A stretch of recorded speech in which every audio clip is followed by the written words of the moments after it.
ఇది రోడ్ అన్న, ఇది మెయిన్ రోడ్. తిరువూరులో ఎంటర్ అయ్యేటప్పుడు ఇది మెయిన్ రోడ్. ఇటువైపు ఇక్కడ రోడ్డు మీద నిలబడండి. ఈ పక్కన వైన్ షాప్, ఈ పక్కన engineering college. Engineering college gate ఎదురుగా వైన్ షాప్, వాహిని ఇంజనీరింగ్ కాలేజ్. రెండోది బస్ స్టాండ్ లో గేట్ ఎదురుగా వైన్ షాప్. అర్ధరాత్రి వరకు మహిళలు తిరుగుతూ ఉంటారు. తర్వాత ఇంకొక చోట రెసిడెన్షియల్ ఏరియాలో వైన్ షాప్. మీరు గ్రామాల్లో చూడండి, వైన్ షాపులు ఊరు బయట ఉంటున్నాయి. అర్బన్ ఏరియాకి వచ్చేసరికి ఎక్కడ పడితే అక్కడ పెడుతున్నారు. గత ప్రభుత్వంలో ఎక్కడ ఉన్నాయని నేను తెలుసుకున్నా.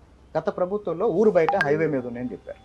ఇప్పుడు కూడా నేను చెప్పేది ఏంటంటే, ఈ నివాస కాలేజీ ముందు తీసేయండి. నెంబర్ 1 కాలేజీ ముందు తీసేయండి, బస్ స్టాండ్ గేట్ ఎదురుగా తీసేయండి. అధికారులు పనిచేస్తే సమస్య ఎందుకు ఉంటుంది? మనమేమో మద్యం తక్కువ తాగాలి, ప్రజలు బాగుపడాలి, వాల్యూమ్స్ తగ్గాలి అని మనం తాపత్రయపడితే, వీళ్ళేమో గవర్నమెంట్కి వచ్చే ఆదాయం రాకపోయినా నష్టం లేదని తగ్గించి లిక్కర్ వాల్యూమ్స్ పెరగడం వల్ల వచ్చే లాభం ఏంది? చంద్రబాబు నాయుడుకు వాల్యూమ్స్ పెరగడం వల్ల డిస్టిలరీస్ డబ్బులు భావిస్తారు. ఇది జరిగేది. ప్రతిదీ స్కామే. ప్రతి నియోజకవర్గంలో ఈరోజు క్లబ్బులు ఎక్కడ పడితే అక్కడ క్లబ్బులు కనపడతా ఉన్నాయి.